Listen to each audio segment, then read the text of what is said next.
what I saw on display last Friday on your show showed a man who was absolutely soaked in esoteric spirits.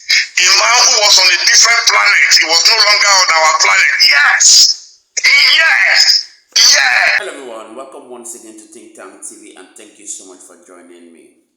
Now there's a word I always say when I find out some expositions in politics, especially in Nigeria. I'm going to say it again, and that is the fact that when the chips are down, the truth will finally unveil itself. And that made me also remember the words of President Bola Tinubu exactly 2 years ago when he stormed River State during his campaign. He said, "This politics is political." Now you recall that a few days ago during the FCT minister's monthly media chats, Nyesom did his best to tear Dele Momodu apart, and that video gained media traction. Just a few minutes ago, Dele Momodu, in an interview with Seun Akinbaloye of Channels Television, has gone ahead to expose what exactly happened between himself and Nyesom about 5 to 4 years ago. And you'll be shocked at some of his expositions. It has also sparked reactions on the internet, as many have seen it as a direct shot to the FCT minister. Do your best to sit down and get the full details of this video, as I'll be coming back to give you my thoughts about it. Chief Dele Momodu is virtually with us on the program. Thank you tonight, Chief Dele Momodu, for joining us.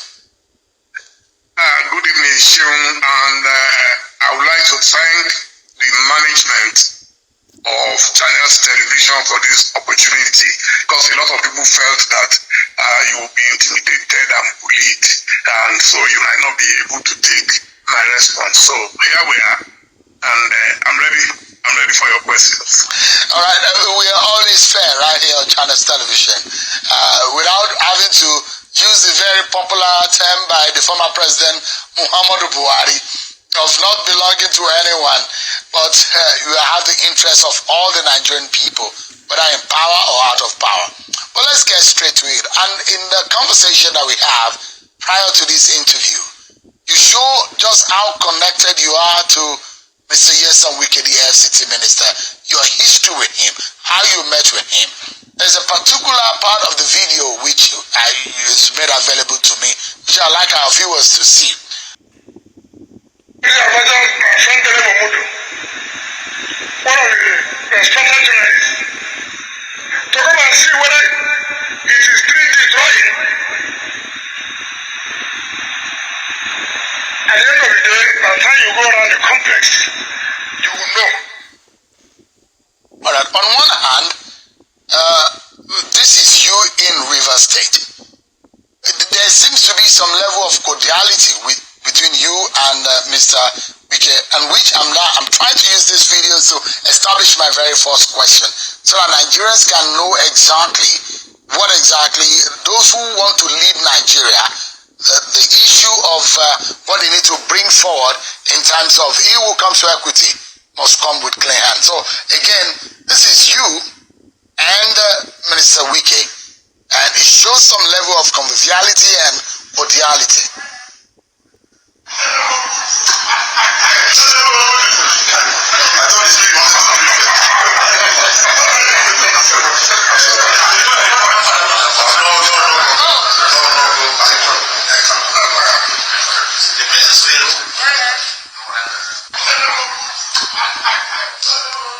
All right.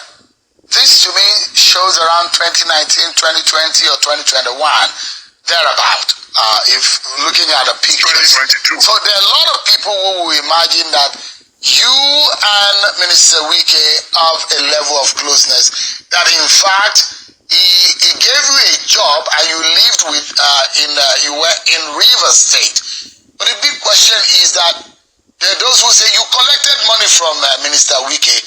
And was it right to say you took money from him, or you were at some point housed in River State, but now what went wrong? How did you both now side to be enemies? Well, let me start with some of the messages I received early this morning. A former Attorney General reached out to me and pleaded with me not to wrestle with a pig. He advised I should not wrestle with it. So I will set the record straight. So I'm not here to wrestle with someone who is absolutely shameless, who does not care about anything in this world other than his alcohol. What we witnessed on television last Friday was the height of recklessness and irresponsibility on the part of someone employed by the federal government of Nigeria to look after the interests of every Nigerian and not just that of his cronies, whether in PDP or in APC. He went beyond normal. And so, to answer your question frontally, I was a media consultant to Nyesom around 2022, and you have the video there. I had interviewed Mazi Nnamdi on this very table, and thereafter, some people reached out to me that I should give Wike a right of reply because Mazi Nnamdi blasted him heavily that day. And of course, as a responsible journalist, I accepted to speak to him. He was very excited, and during the interview, he reached out directly, you have the video, that I should bring the Ovation team for 2 weeks. He said it with his own mouth. We didn't beg him. My job is my job. I don't ever joke with my job, and I respect whosoever is a client. Wike at that stage was still a bit normal. Tonight, I would like to dissect Wike's metamorphosis. If you read Wole Soyinka's Jiro's metamorphosis, that's what has happened to Wike. Wike started from the spirit, the demonic spirit of power. You know, when a man who has been a nobody gets power, he begins to change slowly and steadily.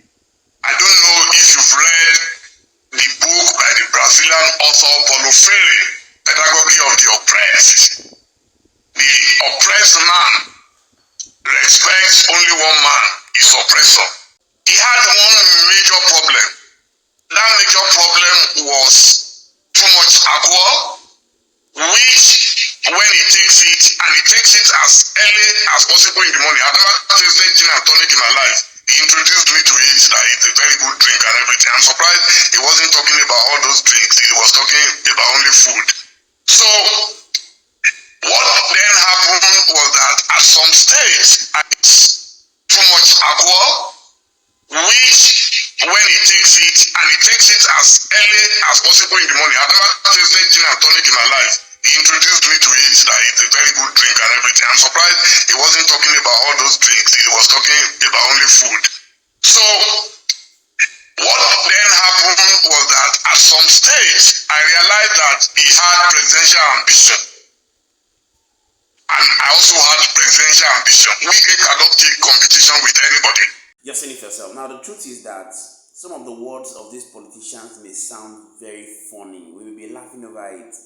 But most of the time, when I sit down to actually listen to some of their words, I find it very derogatory.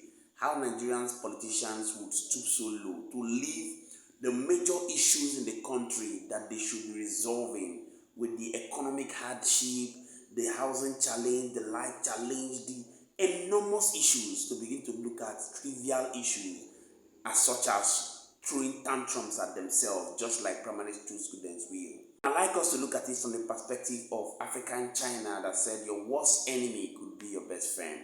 Like you can see from the story of Dele Momodu, Nyesom and Dele Momodu had good times many years ago. They never knew that down the line a lot of things would fall out. And that is why when you're dealing with any person, the truth is that you must understand that some of your secrets must be kept to you regardless of how much you guys have good times, regardless of how much the friendship is. Because one day, when things go sour, they would go ahead to expose some of your shenanigans, just like WIKE is doing to Dele Momodu, and Dele Momodu has begun to fire back at WIKE. And in my own thinking, I think that some of these old politicians will step aside. Let Nigerians have fresh breath. Let Nigerians have fresh air. But sometimes I also do my best to blame Nigerians themselves for the shenanigans of these politicians. It will amaze you to understand that regardless of the bad character and the shenanigans of these politicians, we still have young, vibrant Nigerians supporting them. Records have it that the president of France is just 80-something years old. Yes, Emmanuel Macron. And the question you ask yourself is, as much as I also believe in mentorship and loyalty, the question is, how much of these political leaders are good enough to become mentors to Nigerian youths? With their looting and their kleptocratic nature, it tells you that in the end, they are still going to give birth to politicians that are like them, that are going to be kleptocratic and see looting as the ultimate in politics.